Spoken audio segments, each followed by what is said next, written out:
Hi friends, कसे आहात? I hope मित्रांनो तुम्ही आनंदात असाल. मित्रांनो, आज आपण घेत आहोत इयत्ता 10वी गणित भाग 1. आपले प्रकरण चालू आहे अर्थनियोजन. त्यामधील सराव संच 4.2 आपला सुरू आहे. 4.2चा पहिला व्हिडिओ तुम्ही पाहिला असेल किंवा अर्थनियोजन या प्रकरणाची व्हिडिओ पाहण्यासाठी डिस्क्रिप्शन बॉक्समध्ये सर्व लिंक्स दिल्या आहेत. त्यावरून तुम्ही अर्थनियोजन या चॅप्टरचे पूर्ण व्हिडिओ पाहू शकतात. मित्रांनो, आज आपण घेत आहोत सराव संच 4.2मधील हा त्याचा दुसरा व्हिडिओ. शेवटपर्यंत बघा, अतिशय महत्त्वाचे याच्यामध्ये आपल्याला गणित आहेत. टॅक्स इनव्हॉइस तयार केला आहे, GST काढायचा आहे, SGST काढायचं आहे. त्यामुळे व्हिडिओ शेवटपर्यंत बघा. चॅनलवर नवीन असाल चॅनल सबस्क्राईब करायला विसरू नका. चला मित्रांनो, सुरू करूया सराव संच 4.2मधील हा दुसरा व्हिडिओ. इयत्ता 10वी विषय गणित भाग 1. आपलं प्रकरण चालू आहे चौथे अर्थनियोजन. त्यामधील सराव संच 4.2 जो आहे तो आपण घेत आहोत. त्यामधील हा मित्रांनो हा दुसरा व्हिडिओ. चला मित्रांनो, सुरू करूया सराव संच 4.2. चौथं गणित. चंदीगड हे संघराज्य आहे. येथील मलिक गॅस एजन्सी काही गॅस टाक्या 24,500 रुपयांना खरेदी केल्या व तेथील ग्राहकांना 26,500 रुपयांना विकल्या. या व्यवहारात 5% दराने देय असलेल्या एकूण GST काढा व त्यावरून केंद्राचा देय कर CGST व संघराज्याचा देय कर UTGST काढा. आता मित्रांनो, इतके लक्षात घ्या, संघराज्य SGST ऐवजी फक्त आपल्याला UTGST काढायचं आहे. कारण काय, चंदीगड जे आहे हे संघराज्य आहे, त्यामुळे SGST तिथे नसेल, तिथे असेल UTGST आणि तोही तेवढाच असणार आहे. म्हणजे ज्या पद्धतीने CGST आणि SGST अर्धा अर्धा असायचा किंवा निम्मे असायचा, तसाच इकडे CGST आणि UTGST असणार आहे. त्यामुळे तो काही प्रश्न येणार नाही. जेवढा SGST आपण काढत होतो तेवढाच आपण UTGST काढणार आहोत. ओके मित्रांनो, सुरुवात करूया आपण. ओके, मलिक गॅस एजन्सीने काय केलं होतं, 24,500 रुपयांची खरेदी केली होती. आता इथे यावरती आपल्याला GST काढावा लागेल. दोन्ही ठिकाणी GST काढावा लागेल. तो दर आहे 5%. सुरुवात करूया. Malik gas एजन्सीने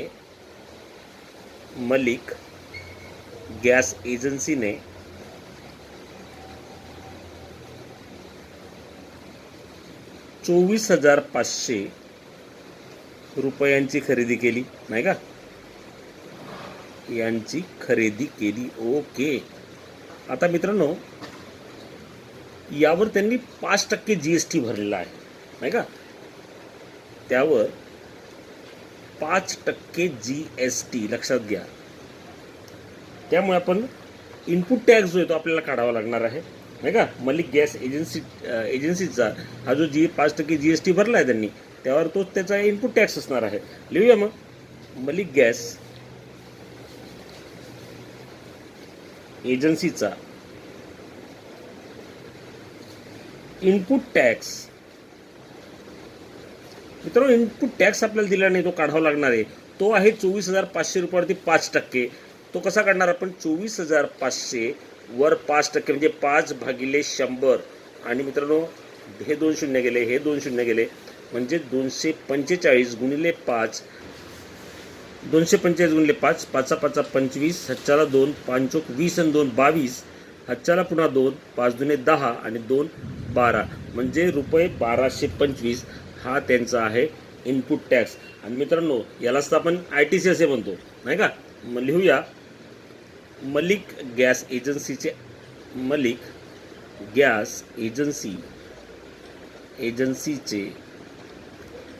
input tax credit जे आहे, इनपुट टॅक्स म्हणजेच काय होतो, तो इनपुट टॅक्स क्रेडिट होतो, त्यालाच आपण ITC असे म्हणतो. ITC बरोबर आहे रुपये 1225. ओके मित्रांनो, आता यांनी विक्री केली होती 26,500 रुपयांना, ते लिहूया. मलिक गॅस एजन्सीने 26,500 रुपयाची विक्री केली होती. 26,500 रुपयाची विक्री केली. मग विक्री केल्यानंतर त्यांनी टॅक्स गोळा केला असणार 5% प्रमाणेच. या विक्रीवर 5% दराने GST गोळा केला असं आपल्याला म्हणता येईल, नाही का. मग त्यांचा तो आउटपुट टॅक्स झाला. मग लिहूया. एजन्सीचा आउटपुट टॅक्स तो किती होणार आहे, तो आपल्याला काढावा लागेल 26,500 रुपयावर 5%, म्हणजे 26,500 गुणिले 5 भागिले 100.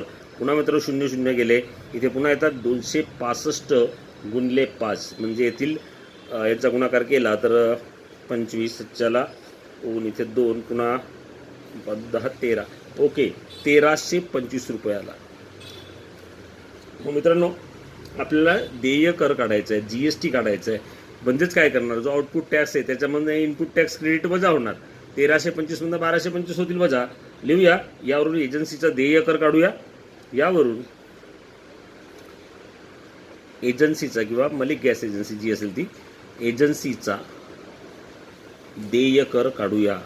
देय कर काढू. तो कसा काढतो आपल्याला माहिती, सूत्र वजाबाकी करायची आहे. एजन्सीचा GST, एजन्सीला देय GST जो आहे तो आपण कसा काढतो, आउटपुट टॅक्स वजा ITC, आउटपुट टॅक्स वजा ITC. मित्रांनो तो आला आहे 1,325. आउटपुट टॅक्स ITC आपण काढला होता तो होता 1,225. 1,225 म्हणजे मित्रांनो 100 रुपये जो आहे तो त्याला द्यावा लागणार आहे GST, रुपये 100. ओके मित्रांनो, यावरून आपल्याला CGST काढावा लागणार आहे. CGST किती असतो हे आपल्याला माहिती आहे. CGST आणि SGST जो अर्धा असतो, परंतु इथे SGST नाही, UT आहे, कारण की चंदीगड हे संघराज्य आहे. त्यामुळे लिहूया एजन्सीचा CGST व UTGST बरोबर 100 भागिले 2 म्हणजे 50 रुपये. हे कळालं असेल मित्रांनो. शेवटी आपण उत्तर लिहिणार आहोत. देय GST होता रुपये 100. त्याचप्रमाणे आपल्याला विचारला होता CGST आहे रुपये 50 आणि UTGST आहे, UTGST तो सुद्धा आहे रुपये 50. आय होप मित्रांनो तुम्हाला हे गणित कळालं असेल. वळूया मित्रांनो पुढच्या गणिताकडे. मे ब्युटी प्रॉडक्ट्सने 6,000 रुपयांवर 18% दराने GST देऊन सौंदर्य प्रसाधनांची खरेदी केली आणि एकाच ग्राहकास ती सर्व 10,000 रुपयांना विकली. तर या व्यवहारासाठी मे ब्युटी प्रॉडक्ट्सने तयार कर बीजपत्रकात केंद्राची व राज्याची म्हणजेच CGST आणि SGST देय असणारी वस्तू व सेवा कराची रक्कम किती दाखवली असेल ते काढा. मित्रांनो थोडक्यात आपल्याला काय विचारलं, CGST आणि SGST काढायची आहे. त्या आपल्याला इथे त्यांनी दर दिलेला आहे 18%. 6,000 रुपयावरती 18% काढणार, नंतर 10,000 रुपयावरती 18% काढणार, त्याच्यामधून आउटपुटमधून ITC वजा करणार. सेम तेच गणित आहे. चला सुरुवात करूया. मे ब्युटी प्रॉडक्ट्स गणित मित्रांनो दोनदा वाचून घेत जा. मे ब्युटी प्रॉडक्ट्स 18% दराने, नाही का, 18% दर आहे, दराने 6,000 रुपयांची खरेदी केली. 6,000 रुपयांची खरेदी केली. ओके, खरेदी केली. मित्रांनो आपण इनपुट टॅक्स काढूया. ब्युटी प्रॉडक्ट्स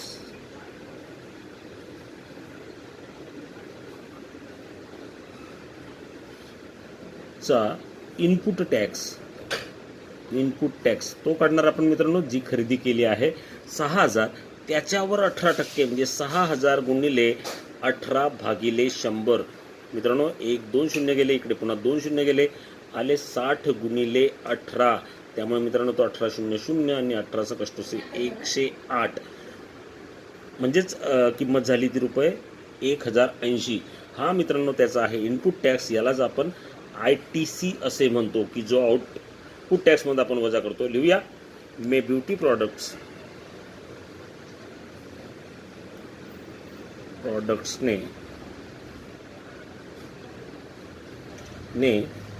किंवा प्रॉडक्ट्सला मिळणारा ITC हा आहे 1,080 रुपये. ओके मित्रांनो, आता त्याने विक्री केली होती 10,000 रुपयांना, याच्यावरती आपण त्याने GST गोळा केला असेल तो काढूया. मे ब्युटी प्रॉडक्ट्स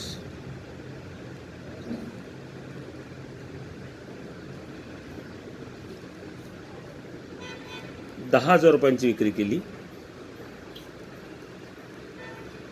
विक्री केली मित्रांनो, यावरही दर तोच आहे. त्यांनी गोळा केलेला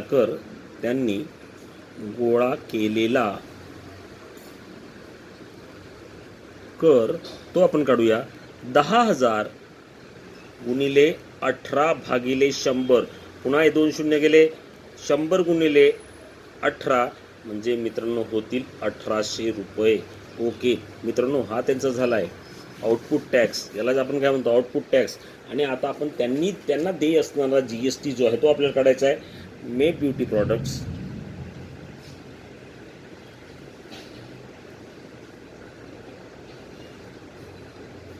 चा देय GST जो त्यांना द्यावा लागणार आहे तो म्हणजे आउटपुट टॅक्स वजा ITC. आता मित्रांनो त्यांनी गोळा केलेला कर म्हणजेच आउटपुट टॅक्स आहे नाही का, मग तो आपण काढूया. आउटपुट टॅक्स आहे 1,800 रुपये आणि ITC जो होता तो होता 1,080. 1,080 मधनं 1,080 घालवा, ते आले 720. म्हणजेच त्यांना देय असणारा GST जो आहे तो आहे रुपये 720. लिहूया.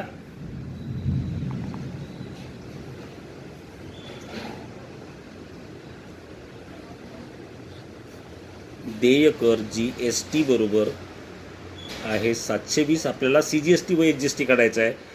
मग लिहूया मे ब्युटी प्रॉडक्ट्सचा देय CGST बरोबर SGST हा असणार आहे 720/2. 720 भागिले 2 करणार, ते येतील 360 रुपये. तेच आपल्याला विधान लिहायचे मित्रांनो. CGST बरोबर रुपये 360 आणि SGST सुद्धा येणार रुपये 360. मित्रांनो हेही गणित तुम्हाला कळालं असेल. वळूया पुढच्या गणिताकडे. 6वं गणित मित्रांनो बघा. पुढे दिलेल्या माहितीवरून दुकानदार ते ग्राहक B2C यासाठी कर बीजक टॅक्स इनव्हॉइस तयार करा. नाव, पत्ता, तारीख इत्यादी तुमच्या पसंतीनुसार द्या. या पद्धतीने आपल्याला थोडक्यात टॅक्स इनव्हॉइस तयार करायचं आहे. त्यामध्ये बघा हे आपल्या पसंतीनुसार आपण टाकणार आहोत. वस्तूंचा तपशील दिला आहे. मोबाईल बॅटरी घेतली, दर आहे तिचा रुपये 200. 1 नग, GSTचा दर 12% दिला आहे. आता HSN 850 मित्रांनो हा त्या प्रॉडक्टचा क्रमांक असतो नाही का, सेवा किंवा करामधील तो क्रमांक असतो, वस्तू सेवा किंवा वस्तू यांचा तो क्रमांक असतो. थोडक्यात इथे आहे हेडफोनचा दर रुपये 750. 1 नग घेतला आहे. इथे सुद्धा GSTचा दर आहे 18%. HSN 8518 म्हणजे हा सुद्धा त्या जे प्रॉडक्ट आहे त्याचा कोड आहे नाही का, जी वस्तू आहे तिचा तो कोड असतो. दुकानात अनेक वस्तू असतात, त्या कोडानुसार ओळखल्या जातात, त्या पद्धतीचा तो कोड आहे. चला मित्रांनो आपल्याला कर बीजपत्रक तयार करायचे. थोडक्यात आपण त्याला पण टॅक्स इनव्हॉइस असे म्हणतो. तुम्ही बरेचसे टॅक्स इनव्हॉइस जे तुम्ही बाजारात काही घ्यायला जा, तुम्ही TV घ्यायला गेलात, वॉशिंग मशीन घ्यायला गेलात, मोबाईल घ्यायला गेलात, तुम्हाला टॅक्स इनव्हॉइस मिळतो म्हणजे ते बिल मिळतं, त्यालाच आपण मित्रांनो टॅक्स इनव्हॉइस असे म्हणतो. ते कसं तयार करूया आपण, या दिलेल्या माहितीवरून आपल्याला तयार करायला सांगितलंय. चला मित्रांनो ते आपण तयार करूया. त्यासाठी बिल तुम्ही बघितलेले आहेत, कशा पद्धतीने त्याचे खाते पाडावेत ते तुमच्या लक्षात येईलच. चला आपण तो कर बीजपत्रक जे आहे ते तयार करूया. मित्रांनो या पद्धतीने साधारणपणे टॅक्स इनव्हॉइस जो असतो तो बघा मी तयार केलेला आहे. वस्तू खरेदीचा टॅक्स इनव्हॉइस इथे आपल्याला जे दिलं होतं ते आपण लिहिणार आहेत. पुरवठादार जे आहे ते आपल्याला लिहायला सांगितलं होतं ते आपण लिहिणार आहोत. आता मित्रांनो पुरवठादार लिहिताना ही काळजी तर नक्की घ्यावी लागेल, कारण की वस्तू ज्या कोणत्या आहेत त्या आपण जर बघितल्या तर त्यामध्ये मोबाईल बॅटरी आहे, हेडफोन आहे. मग तिथे थोडक्यात हे आपल्याला कळालं आहे ते इलेक्ट्रॉनिक्सचं दुकान आहे. तिथे मिठाई एखाद्या हलवायचं नाव लिहून चालणार नाही, त्यामुळे ही काळजी तुम्ही घ्यायला हवी. जे आपल्याला वस्तू दिलेल्या आहेत मोबाईल बॅटरी हेडफोन हे कुठे मिळतात तर ते इलेक्ट्रॉनिक्सच्या दुकानात मिळतात. त्यामुळे त्या दुकानदाराचं नाव तुम्ही लिहू शकतायत. पुरवठादार आपल्याला सांगता येईल, काही तुम्ही नाव लिहू शकतात. आपण म्हणूया ओमेगा इलेक्ट्रॉनिक्स नाही का, त्याच पद्धतीचं नाव वाटलं द्यायला हवं. असं काही नाही, तुमचं नाव तुम्ही देऊ शकतात. ओमेगा इलेक्ट्रॉनिक्स असं समजा मी नाव दिलं. ओके मित्रांनो त्याबरोबर आपल्याला त्यांचं राज्य लिहायला सांगितलं आहे. अर्थात आपण महाराष्ट्र राज्य लिहिणार आहोत नाही का, मग ते लिहूया आपण. त्याचा पत्ता जो आहे तोही लिहूया. लिहितो आहे कांदिवली पूर्व तुम्ही हा पत्ता काहीही देऊ शकतात ओके. आणि राज्य आहे ते शेवटी लिहूया महाराष्ट्र ओके मित्रांनो. अजून ॲडिशनल तुम्ही पत्ता जो आहे तो वाढवू शकता. हे झालं आपलं पुरवठादार राज्य. त्याचप्रमाणे पुढे आहे इनव्हॉइस क्रमांक. इनव्हॉइस क्रमांक म्हणजे काय तर त्या बिलाचा नंबर थोडक्यात नाही का. तो बिलाचा नंबर तुम्ही काही टाकू शकतात. समजा तो लिहितो मी हा GST धारक आहे त्यामुळे इनव्हॉइस क्रमांक GST काहीतरी लिहितो 25 हा मी लिहू शकतो ओके. किंवा 250 तो इनव्हॉइसचा क्रमांक आहे. किती नंबरचं बिल आहे थोडक्यात ते दिलेलं तिथे. पुढे मित्रांनो आपल्याला विचारलंय पुन्हा अजून काय लिहायला सांगितलंय ते बघा. पत्ता तारीख GSTN नाही का. GSTN आपल्याला माहिती आहे. GSTN इकडे लिहिणार.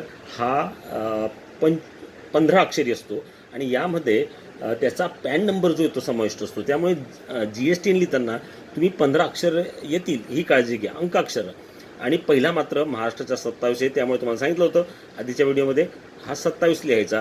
आणि यानंतर तुम्ही काहीतरी 15 अक्षरं जी आहेत ती लिहू शकतात. अंकाक्षरे थोडक्यात या पद्धतीने. टोटल जे आहेत हे 15 अक्षर आली पाहिजे. लक्षात घ्या. 1 2 3 4 5 6 7 8 9 10 2 2 2 2 काहीतरी मी लिहू शकतो या पद्धतीने. फक्त एवढं लक्षात ठेवा पहिला अंक जो आहे तो 27 असला पाहिजे.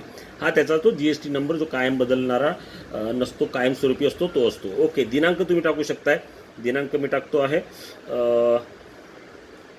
12/8/2020 या तारखेचं समजा हे टॅक्स इनव्हॉइस आहे मित्रांनो. आता बघा सिरियल नंबर जे तुम्ही बऱ्याचदा पाहिले टॅक्स इनव्हॉइस बघितलेले नवीन पाहत नाही आहेत तुम्ही तर मात्र लिहायचं कसं ते बघूया. सिरियल नंबर 1 HSN कोड आपल्याला दिला होता मित्रांनो. मी तुम्हाला सांगितलं तो आहे 8507. त्या वस्तूचा तो कोड असतो. Name of product. आता त्या वस्तूचं नाव काय तर ती मोबाईल बॅटरी होती मग त्यामुळे आपण इथे लिहू शकणार mobile battery okay. Mobile battery मित्रांनो नीट बघून घ्या. रेट होता त्याचा 200 रुपये प्रति नग दिला होता आपल्याला. मग इथे लिहिणार 200 रुपये अर्थात तो प्रति असणार आहे. क्वांटिटी होती 1 नग होता म्हणजे इथे 1. मग टॅक्सेबल अमाऊंट किती येईल 200 गुणिले 1 याचा गुणाकार येणार 200. मित्रांनो यावर जो आहे CGST आणि SGST जो आहे तो आपल्याला काढावा लागणार आहे. आणि आपल्याला याचा जो दर दिला आहे तो दिला आहे 18%. GSTचा दर दिला आहे 18%. हे लक्षात घ्या. सॉरी 12% होता. मोबाईल बॅटरीवर 12% होता.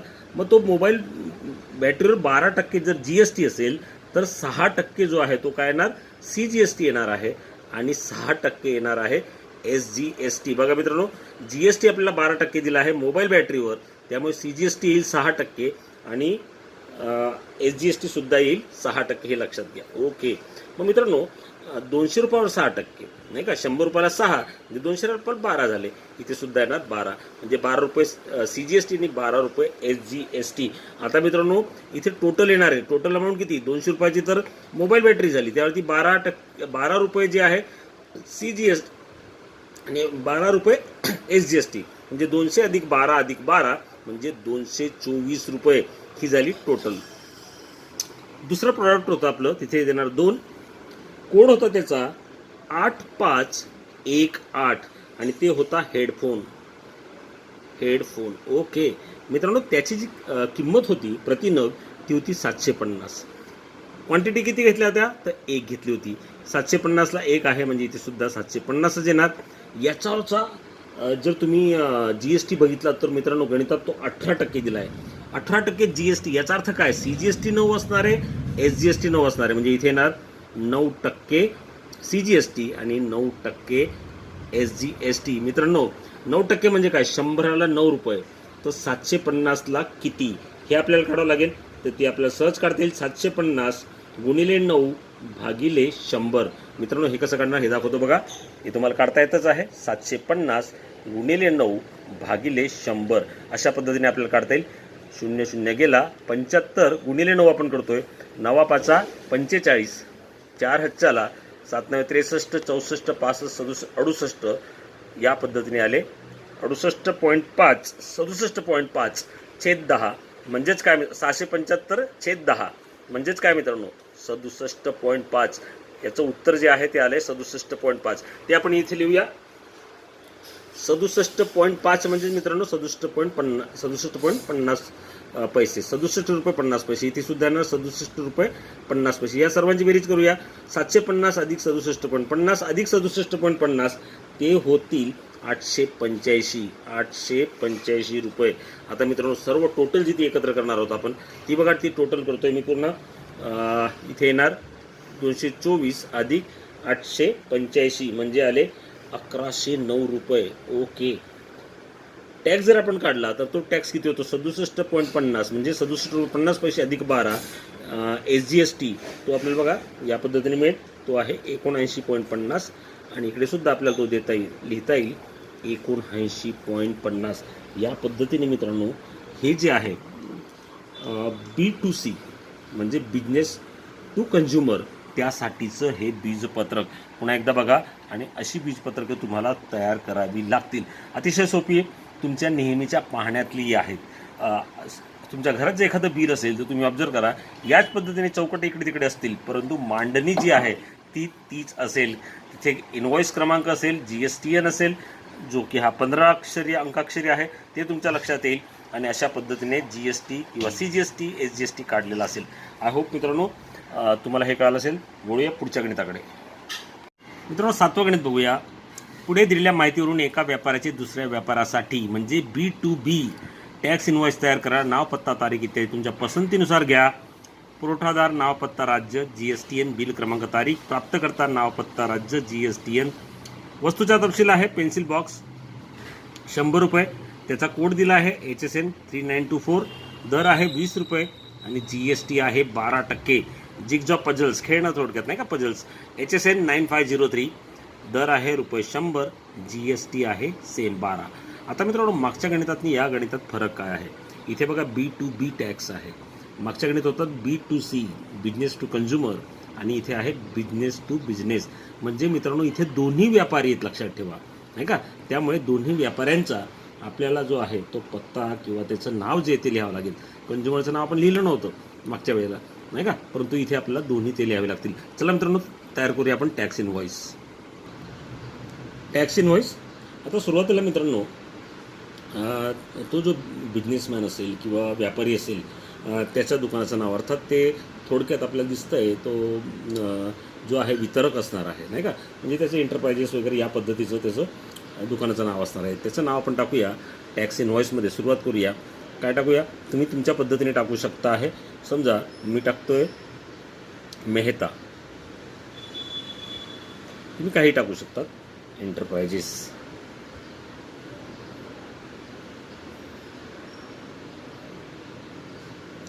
ओके. त्याचा पत्ता जो आहे तो तुम्ही लिहू शकता काही. समजा मी लिहितो आहे 90B, प्लॉट नंबर असेल तो 12/7, क्लासिक. ते तुम्ही काही लिहू शकताय. Classic mart. रोडचं नाव लिहा. समजा तो रोड आहे रिंग रोड. इथे लिहूया मुंबई 400001. हे आपण लिहू शकतो या पद्धतीने. ओके मित्रांनो त्याचा GSTN नंबर जो आहे तो आपल्याला लिहावा लागेल. GS तो आपल्याला सांगितलेला आहे. TIN नंबर TIN नंबर तो आपण लिहिणार आहोत. हे लक्षात ठेवा तो आहे 15 अक्षरी अंकाक्षरी सॉरी. तर त्यामुळे आणि पहिला असतो 27 हे लक्षात ठेवा. जर तर महाराष्ट्राचं बिल असेल तर हे लक्षात ठेवा. पुढे तुम्ही काहीही ठेवू शकतात.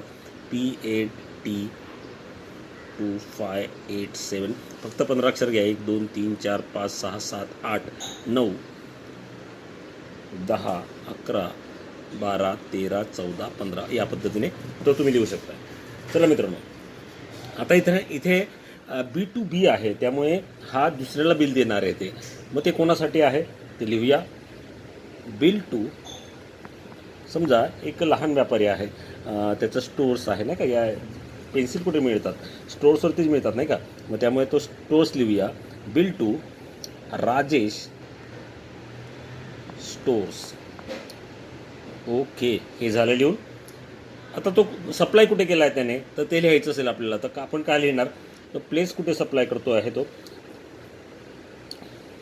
समजा तो कांदिवलीचा आहे, तर लिहूया राजेश स्टोअर्स कांदिवली, स्टोअर्स कांदिवली, हे आपल्याला लिहिता येईल. 400 101 या पद्धतीने. मित्रांनो, इनव्हॉइस नंबर आपल्याला टाकावा लागतो, तो लिहूया. इनव्हॉइस नंबर लिहिताना सुरुवातीला GST लिहायचं, नंतर ऑब्लिक देऊन तुम्ही कोणताही नंबर लिहू शकतात. मी लिहितो आहे 301 या पद्धतीने. आणि नंतर त्या दिवसाची डेट जी आहे ती आपण टाकायची असते. डेट मी टाकतो आहे, आजची डेट टाकतोय, आज आहे 15/10/20. ओके मित्रांनो, पुढे आता इथे येणार जे प्रॉडक्ट आहेत ते, नाही का. आपण इंग्रजीमध्ये लिहिलं आहे किंवा तुम्ही वस्तूचे नाव मराठीत लिहिलं तरीही चालेल. डिस्क्रिप्शन ऑफ गुड्स लिहितो मी, डिस्क्रिप्शन ऑफ गुड्स. गुड्स म्हणजे काय, वस्तू असतील त्या. ओके, तुम्ही मराठीत दिलं तरी चालेल. नंतर हा कॉलम जो आहे तो मी करतो आहे कोडसाठी. HSN कोड ज्या पद्धतीने आपल्याला दिलेत, HSN कोड आहे तो. किती नग घेतले आहेत ते, क्वांटिटी, नग म्हणूया मराठीत, क्वांटिटी इथे लिहिणार.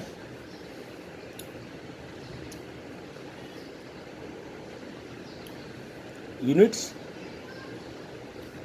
त्याचा रेट, भाव किती होता तो, आणि शेवटी जी आहे ती येणार अमाऊंट. आता मित्रांनो, इथे जागा कमी असल्यामुळे मी खाली GST टाकणार आहे, हे लक्षात घ्या. ओके, आता आपण इथे लिहिणार आहोत. पहिला जो आपल्याला दिला होता तो होता म्हणजे पेन्सिल होत्या. मग लिहूया पेन्सिल बॉक्स. मराठीत लिहिलं तरीही चालेल, पेन्सिल बॉक्स. ओके मित्रांनो, पेन्सिल बॉक्स जो आहे त्याचा जो कोड होता तो होता 3924. जर गणितात बघितलं तो होता 3924. आणि किती होत्या त्या, 100, आहे का, 100 होत्या. त्याचप्रमाणे युनिटमध्ये येणार तो नग, 100 नग झाले. आता रेट होता त्याचा 20 रुपये. आता इथे GST करायला मला जागा नाही, GST मी खाली ॲड करणार, हे लक्षात घ्या. 100 गुणिले 20 जर केले तर ते होतात 2000 रुपये. 2000 रुपये. ओके, पुढे दुसरं होतं जिगजॉब पझल्स होता. इथे आपण त्याला देऊया जिगजॉब पझल्स.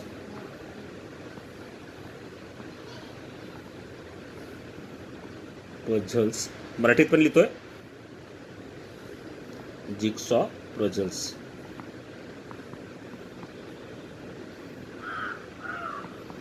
ओके, त्याचा कोड होता मित्रांनो 9503 वरून दाखवतो जरा.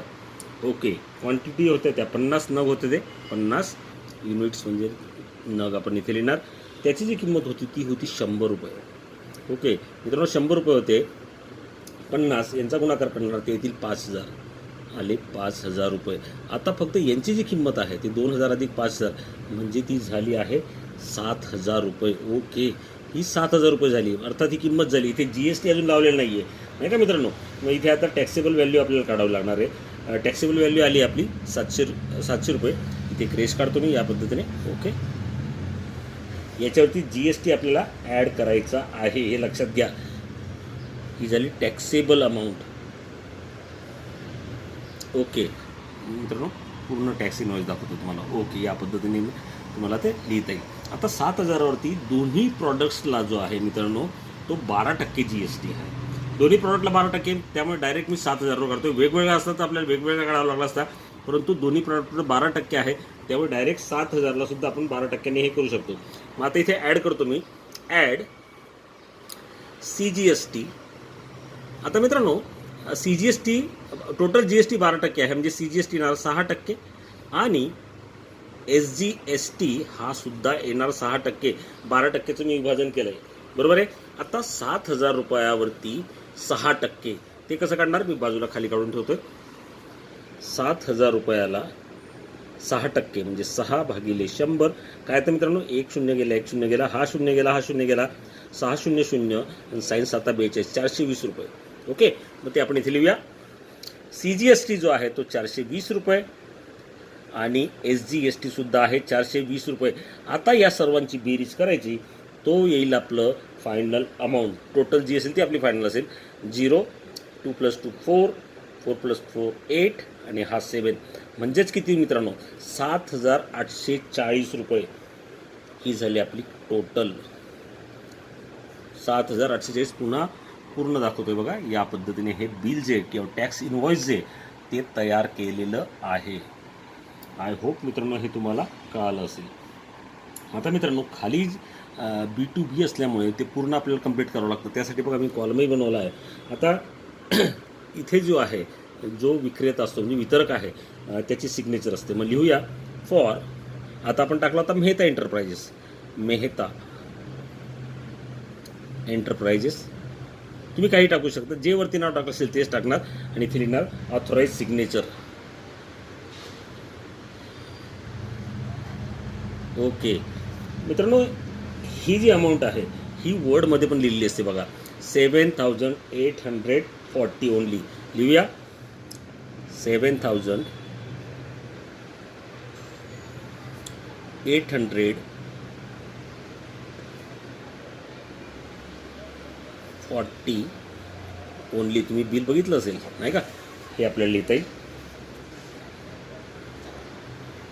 आता मित्रांनो हे जे आपलं टॅक्स इनव्हॉइस आहे ते पूर्ण झाले. पुन्हा एकदा पूर्ण दाखवतोय, तुमच्या नीट लक्षात आलं असेल. तुम्ही या खात्यांमध्ये चेंज करू शकताय नाही का.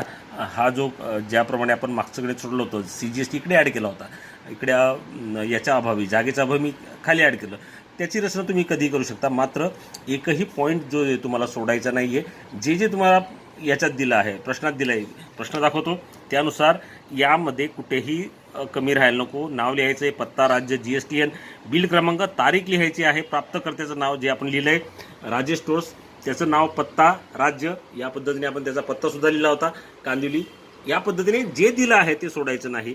आणि वस्तूंचा तपशीलसुद्धा पेन्सिल बॉक्स आहे, HSN नंबर जो आहे म्हणजे त्याचा कोड जो आहे तो लिहायचा आहे आणि बिल तयार करायचं आहे. यासाठी तुम्ही तुमच्या घरातलं एखादं बिल जर पाहिलं तर त्यावरून तुम्हाला अंदाज येईल. ओके मित्रांनो, 4.2 आपलं संपलेलं आहे. आय होप तुम्हाला व्हिडिओ आवडला असेल. व्हिडिओ आवडल्यास लाईक व शेअर करायला विसरू नका आणि चॅनलवर नवीन असाल तर चॅनल सबस्क्राईब करा. धन्यवाद. आनंदी राहा.